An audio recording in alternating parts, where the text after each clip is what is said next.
फहीम, अगर हम डॉलर की बात करें तो ये वो चीज़ आपको नहीं लगती है कि जैसे ही जब शहबाज शरीफ नए नए आए थे तो उन्होंने आवाम को एक लॉलीपॉप दिया था कि देखें हमारी हुकूमत के आते ही डॉलर बिल्कुल नीचे आ गया है, 8 से 9 रुपए डॉलर में कमी आई है, लेकिन वक्तन फवक्तन आप देखें डॉलर वही अपने मुकाम पे जा पहुंचा है, बल्कि महंगाई इस कदर बढ़ गई है कि वो तमाम वादे, वो तमाम दावे धरे के धरे रह गए हैं। वो कहाँ उड़ रहे हैं डॉलर के साथ आसमान में, मेरी तो ये समझ में नहीं आ रहा। मुझे ऐसा लगता है वर्दा कि हुकूमत जो है वो इस वक्त उस पॉलिसी पर अमल कर रही है कि वो वादा ही क्या जो वफा हो गया और वो कर्जा ही क्या जो अदा हो गया। जैसे आपने बड़ी प्यारी बात की कि हुकूमत ने एक लॉलीपॉप दिया था, लॉलीपॉप की खास बात यह है कि वो थोड़ी देर में खत्म हो जाता है खाते खाते, और ऐसा लग रहा है कि ये लॉलीपॉप भी जो है वो अपने आखिरी इख्तिताम को पहुंच रहा है, क्योंकि डॉलर ने एक छलांग लगाई थी रिवर्स में, लेकिन अब वो वापस आ चुका है अपनी पोजीशन पर वापस, और उस पर भी जो है वो हम बात करेंगे। लेकिन इसके साथ साथ आपको ये भी बताते चले कि इस वक्त सियासी सूरत हाल में क्या उछाल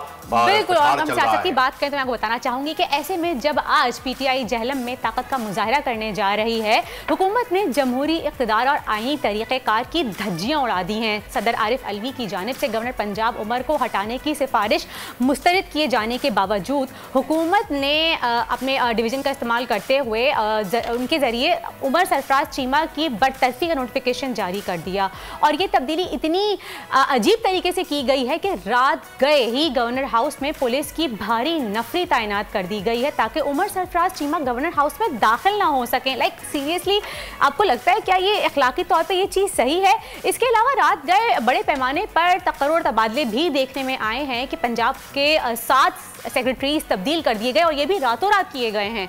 और ये सब ऐसे हालात में हुआ है जब गुज़िश्ता रोज़ ही वज़ीर आज़म शहबाज शरीफ ने असम्बली फ्लोर पर यह एतराफ़ किया था कि अमेरिका की जानिब से आने वाला धमकी आमेज़ ख़त हकीकत थी। अलबत्ता उन्होंने किसी साजिश या गद्दारी के अंसर को मुस्तरद किया है, लेकिन इस चीज़ को एडमिट कर लिया है कि वाकई भाई ख़त तो आया था। इस तमाम सूरत हाल पर हम बात करेंगे। हमारे साथ मौजूद हैं हमारे गेस्ट, हमारे साथ मौजूद हैं अमजद अली नियाज़ी साहब मौजूद हैं। बिल्कुल, इनका ताल्लुक और अस्सलाम वालेकुम अमजद साहब, सबसे पहले तो आपको खुशामदीद कहते हैं दुनिया बोल है में।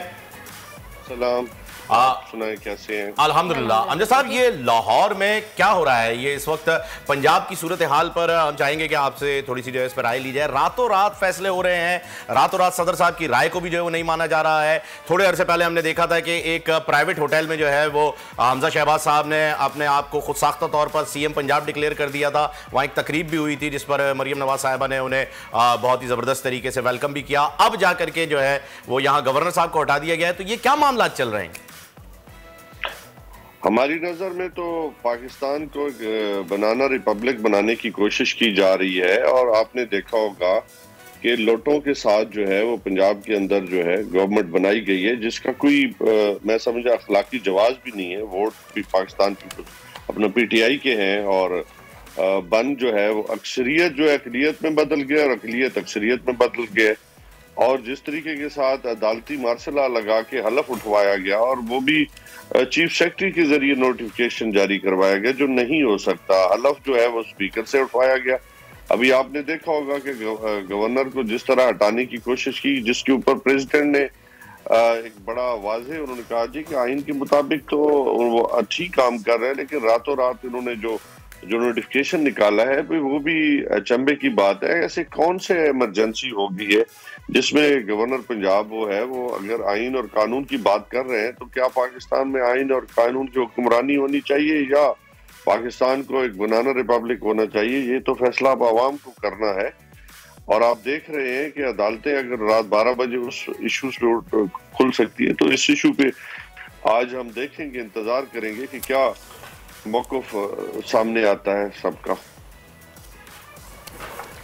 अच्छा अमजद साहब, एक तरफ इसहाक डार साहब की जानिब से कबल अज़ वक्त इंतखाबात का बयान दिया जा रहा है, दूसरी जानिब ये इंतकामी कार्रवाइयाँ हुकूमत क्या सूरत हाल किसी बौखलाहट का शिकार है या समझ नहीं आ पा रहा है? अचानक से इक़्तिदार में आ गए हैं और सारी चीज़ें बिखरी हुई नजर आ रही हैं, कुछ कर नहीं पा रहे हैं, ये हो क्या रहा है? शशोपंच क्या है इसमें? मैं ऐड ऑन करना चाहूंगी फहीम के साथ। अमजद साहब, क्या ये हुकूमत अपनी मनपसंद लोगों को तैनात कर रही है? फेवरेटिज्म चल रहा है ये तो। आप देखें, सबसे पहले तो आज अगर आप पाकिस्तान की ओवरऑल सूरत हाल को देखें कि वो प्राइम मिनिस्टर जो क्राइम मिनिस्टर है जो अभी तक मकसूद चपरासी के पैसों का हिसाब नहीं दे सका, उसको प्राइम मिनिस्टर जो है वो बनाया गया है। उसी तरह चीफ मिनिस्टर जो है वो भी बेल पे हैं, आधी काबीना बेल पे है। पूरे पाकिस्तान में वो नसरीन जलील जो थी, आपने देखा होगा, जिसने इंडिया को खत लिखा था, वो गवर्नर लगाया जा रहा है। क्या पाकिस्तान में सारे चोरों को, सारे जो बेल पे थे, सबको हुकूमत में लाया जा रहा है? सारे पाकिस्तान का गंद इकट्ठा किया जा रहा है। पाकिस्तान की आवाम को क्या मैसेज दिया जा रहा है, ये समझ से बालातर है। और इससे बड़ी बौखलाहट क्या है कि जो खुद मफरूर है और बैठा वो लंदन में है, दवाई लेने के बहाने गया था, अभी तक वापस भी नहीं आया। तो ये है कि अवाम का तो हाल ये है कि हम तबाही की नहज पर पहुंच चुके हैं, बस एक आखिरी धक्के की जरूरत है। अवाम जो है वो कौम से हुजूम बनती जा रही है। सियासतदान ऐसे खेल रहे हैं कि अगर हम नहीं खेलेंगे तो किसी को खेलने नहीं देंगे। ये बच्चों वाला जो रवैया अपनाया हुआ है बड़े बड़े सियासतदानों ने, जिनसे हम बुर्दबारी, मैच्योरिटी, बड़प्पन का मुजाहरे का एक्सपेक्टेशन रखते हैं, लेकिन अफसोस के साथ इस तरह का रवैया इख्तियार करना, क्या आप समझते हैं पीटीआई क्या अब भी समझती है कि उमर सरफराज गवर्नर हैं या नहीं? आपका स्टांस क्या है? हमारी दानिश के मुताबिक तो वो आईनी तौर पे गवर्नर है और उनको हटाने की जो है वो पावर जो है वो प्रेसिडेंट के पास है। और प्रेसिडेंट ने उसके ऊपर बड़ा एक वाज़ेह स्टांस लिख के रिजेक्ट कर दी थी सुमरी रात को, लेकिन रातों रात 2 बजे उनको हटाया गया है, 12 बजे। तो ये मंतक से बालातर है। फिर आप कैसे रोकेंगे? आप मुस्लिम लीग नून को इनके इकदाम से कैसे रोकेंगे? वो तो घुसने नहीं देंगे गवर्नर को अंदर, और पुलिस खड़ी कर दी और ताकत का मुजाहरा कर रहे हैं। How will you stop them? उसके लिए जरूरी है कि हम मशावरत करें। हमारी जो आईनी टीम है कानूनी, वो इसको देख रही है और उसके मुताबिक जो है रिएक्ट करेंगे। और हम अभी बहुत सारे हमारे पास ऑप्शन हैं जिनको हम इस्तेमाल करेंगे। सही। अमजद साहब, तो ये बताइएगा, क्या ये अखलाकी तौर पे या ये बात बिल्कुल सही है कि जो साबका गवर्नर है उनको अब आप बिल्कुल आने ही नहीं दे रहे पंजाब उसमें अंदर गवर्नर हाउस में? क्योंकि उसूलन तो ये होता है ना कि जब तक दूसरा एक नया गवर्नर नहीं आता है, अखलाकी तौर पर उसको वेलकम कहता है, उनको सारी चीज़ें हैंड ओवर करते हैं, तब तक तो वो आ सकते हैं। ये क्या तरीका हुआ कि आपने बाहर पुलिस तैनात कर दी ताकि अंदर वो आ ही ना सकें? ये अखलाकी तौर पर क्या चीज़ सही है? ये इसमें बौखलाहट ही नहीं हुकूमत की, बल्कि मैं इसे सियासी दहशतगर्दी कहूंगा, इसे अपना जाती एजेंडा कहूंगा नून लीग का, कि वो समझते हैं कि यहाँ पे कोई हम ऐसा निज़ाम कायम कर लें जो सब चीज़ों को जो है जकड़ ले। और सियासी तौर पे इनका पुराना ये सियासी बेसिकली है नहीं, क्योंकि इनका रवैया जो है वो आमराना है। तो आमराना रवैये में नियाजी साहब ये मुझे बताइए कि सियासत बचेगी या आइन? क्योंकि अब तसादुम हो रहा है, अब सब लड़ रहे हैं, अब कह रहे हैं चलो जी कॉन्फ्लिक्ट करते हैं, देखते हैं कौन बचेगा, किसमें ज्यादा ताकत है। वो फड्डे वाली सियासत शुरू हो गई है, फड्डा शुरू हो गया हर चीज के ऊपर। कौन बचेगा? आइन बचेगा, सियासत बचेगी? और आइन शिकनी तो हो रही है। खैर, who's gonna win, आइन या सियासत? अगर रूल ऑफ लॉ नहीं, उसकी इम्प्लीमेंटेशन नहीं हुई, तो मैं समझता हूँ पाकिस्तान में अनारकी आएगी और अनारकी के बड़े भयानक नतीजे आएंगे।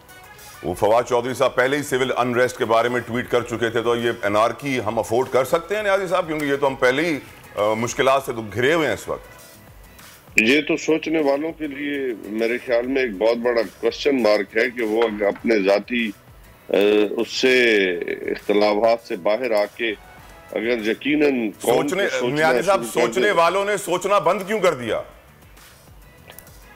मेरे ख्याल में अगर कोई जाती शायद उनका एजेंडा आ गया होगा, अदरवाइज को सोचना चाहिए था। क्योंकि अगर जब जाती मफादात आ जाए तो यकीनन फिर मसाइल बढ़ते हैं। राइट नहीं साहब, खत का भी एक बड़ा गेम चल रहा था। ये खत कभी कह रहे हैं असली है, कभी कह रहे हैं नकली है। क्या हुआ? शहबाज शरीफ साहब ने भी शायद मान लिया है कि खत असली है। कल उन्होंने एतराफ कर लिया है इस बात का। ना करते करते हाँ कह दी ना। आप इससे बड़ा के खुद, अब जब खुद मान गए तो पहले तो कहते थे कि जब ये खत होगा तो मैं तो गवर्नमेंट ही छोड़ दूंगा। पता नहीं आप कौन सी, क्योंकि वो बहुत सारी बढ़के रोजाना ही मारते हैं।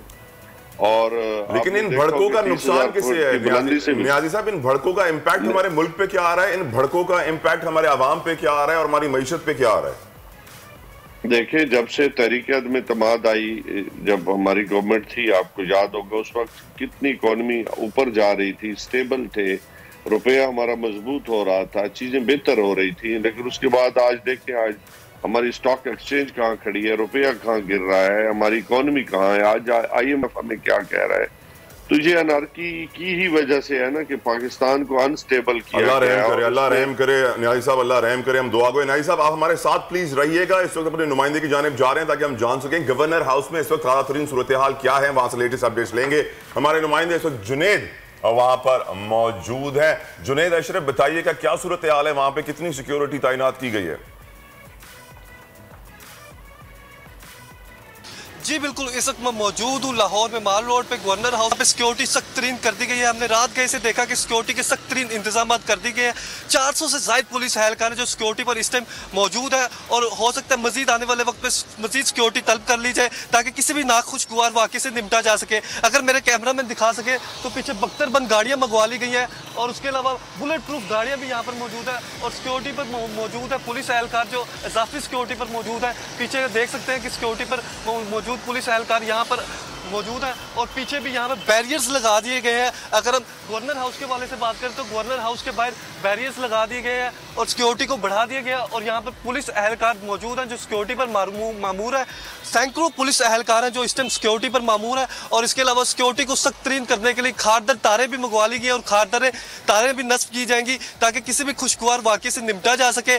और अगर हम गवर्नर हाउस के नोटिफिकेशन के वाले से बात करें तो नोटिफिकेशन जारी होने के बाद से रात गए से यहाँ पर सिक्योरिटी सख्त तरीन कर दी गई थी और मुस्लिम लीग नून की जानिब से मलीकुर रहमान को नया गवर्नर बनाने की तजवीज़ जाहिर की गई है, जबकि नए गवर्नर की तैनाती तक मौजूदा स्पीकर पंजाब असम्बली वो गवर्नर के जुनेद आपसे मजीद डिटेल्स हम लेते रहेंगे। इस वक्त हमें ज्वाइन कर रहे हैं आरिफ चौधरी माहिर कानून हमारे साथ मौजूद है। अमजद अली खान न्याजी पीटीआई के सीनियर रहनुमा और गुफ्तगू हो रही है इस वक्त पंजाब के गवर्नर की सीट के लिए। गवर्नर हाउस पंजाब में सिक्योरिटी तैनात कर दी गई है।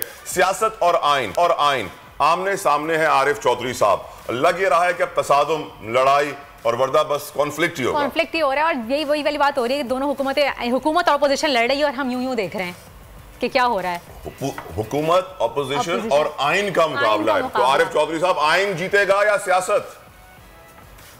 यहाँ शिकस्त हमेशा आइन की हुई है, यही बदकिस्मती हमारी है क्योंकि आइन को हम अपने अंदाज में हर शख्स इंटरप्रेट करने की कोशिश करता है और उसमें कोई भी पीछे नहीं रहता। हमारे ये आज नहीं, इससे पहले हमने 90 की दिहाई देखी। मैं उस ज़माने में वहीं लाहौर में था और सारा मंजर हमने आंखों से देखा कि जब एक गवर्नमेंट जो है एक टूट रही बन रही है, फिर उसके बाद वोट ऑफ नो कॉन्फिडेंस हो रहा है, फिर जनाब असम्बली टूट रही है, फिर अब हाई कोर्ट से फैसला आ रहा है और फिर असम्बली बहाल हो जाती है, फिर टूट जाती है। मतलब ये कि पाकिस्तान में इस वक्त जो असल सूरत हाल है ना, वो ये देखने वाली है कि ये जो ख़ास कुव्वतें हैं जो मफाद परस्त तो खैर सारे ही हैं, इसमें तो मैं नहीं समझता कि कोई भी इससे बालातर है, लेकिन ये है कि हर शख्स पाकिस्तान की मोहब्बत में सियासतदान जो है वो गलता और पेचा है। वो जो कुछ कर रहा है वो अब प्योरली पाकिस्तान की मोहब्बत में कर रहा है, उसमें अपना उसका बेचारे का कोई मफाद शामिल नहीं है। यानी मैं कल एक उनका जो अहमद खान साहब है, मैं उनकी तकरीर गुफ्तगू सुन रहा था, यानी इस हद तक जिस तरह एक उस्ताद बच्चों को कहता है हद हो गई है यार तुम ऐसा कर रहे हो, हद हो गई है तुम ऐसा कर रहे हो, उधर यानी इंटीरियर मिनिस्टर आपने एक ऐसा शख्स बना दिया है जो बिल्कुल गुफ्तगू और उसकी जुबान से यानी इस तरह निकल रहा है कि यानी वो फसाद जो उसने कंट्रोल करना था वो उसको तो खुद हवा दे रहा है। और वो यानी अगर किसी ने कहा है कि यहाँ ये जो लॉन्ग मार्च है ये खूनी हो सकता है, तो उसकी वजह ये है कि हुकूमत की तरफ से इस वक्त जो हुकूमत है उसकी तरफ से ये खतरा है कि उसके जो कार परदाजान हैं वो इस तरह के लोग हैं कि जो प्रवोक करेंगे वो, और यानी इस तरह का शख्स जो इंटीरियर मिनिस्टर है उससे पूरी तवक्को ये है, और नीचे चीफ मिनिस्टर जो है उनसे तो पूरी तवक्को है कि वो इस तरह की मुदाखलत करेंगे, इस तरह लड़ाई करवाने की कोशिश करेंगे कारकुनों को। सही मुझे आरिफ साहब ये बताइएगा कि यहाँ हम देखा जा रहा है, देखने में भी आ रहा है कि रातों रात चीज़ें बदल रही हैं, फैसले लिए जा रहे हैं। मैं अगर कहूँ, आपने भी इस चीज़ की एतराफ़ किया कि आइन की धज्जियाँ उड़ाई जा रही हैं। इस वक्त मुल्क बहुत बदतरीन सूरत हाल का शिकार है। और दूसरी तरफ अगर हम देखें, जिस पीका ऑर्डिनेंस के थ्रू समी साहब के ऊपर केस किया गया है वो लॉ तो अभी पास ही नहीं हुआ है, वो लॉ तो अभी बनाया ही नहीं गया था। और पीडीएम जिस वक्त ये लॉ पास हो रहा था, पीडीएम सबसे ज़्यादा इस चीज़ के खिलाफ थी। तो जब एक लॉ कायम ही नहीं हुआ है उसके ऊपर कैसे केस हो सकता है समी साहब के ऊपर? अच्छा, ये तो इतनी ज़्यादा शर्मनाक बात है ना, समी साहब वाला मामला, तो मैं हैरान हो रहा हूँ कि पहली बात तो ये है कि यानी पागलपन का शिकार होगी हुकूमत आते ही। यानी जो शख्स भी हक़ाइक़ की बात करता है उसको यानी उसके पीछे पड़ जाते हैं। यानी इस वक्त इदारों की जो उन्हें बर्बाद करने वाली बातें हैं उसका कोई नोटिस नहीं लिया जा रहा। एक तरफ मैं कल देख रहा था कि ये जो इनके नजम सेठी साहब हैं, उन्होंने फौज के बारे में स्प्लिट का जिक्र किया, उन्होंने ट्रांसफर पोस्टिंग तक का जिक्र किया। आज तक कभी हमने नहीं ये सुना था कि कोई शख्स फौज में स्प्लिट की बात करेगी। पाकिस्तान दुश्मनी की बात है कि जो इदारा जिसके साथ हमारी वाबस्तगी यानी हमारी सरहदों की हिफाजत, हमारी अंदरूनी और बैरूनी। चौधरी साहब तसादुम, कॉन्फ्लिक्ट, लड़ाई झगड़ा फड्डा ये हो रहा है इस वक्त मुल्क में, सब लड़ने को तैयार है। ये तो फड्डा तो हो रहा है। अब ये है कि जहां तक समी इब्राहिम का ताल्लुक है, समी इब्राहिम की इंटेग्रिटी और उनका वकार, मैं समझता हूं कि आज की बात नहीं है, वो he is at the top.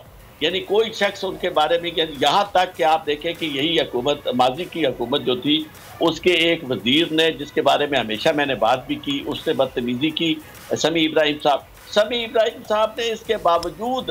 Right Chaudhary साहब, न्याजी साहब की तरफ आना चाहूंगा। न्याजी साहब आपका कमेंट चाहूंगा मैं कि अब चौधरी साहब ने भी वाज़ेह कर दिया, माहिर कानून होकर के आइन हारेगा, सियासत जीतेगी। सियासत इसी तरह जीतती रही तो फिर समी इब्राहिम जैसे सहाफ़ी हमेशा सियासत का निशाना बनते रहेंगे। इसी तरह कानून को लपेट कर मुख्तलिफ एंगल से कान यूँ पकड़ेंगे, इस पे FIR, उस पे FIR, कोई भी महफूज तो नहीं रहेगा फिर इस मुल्क में।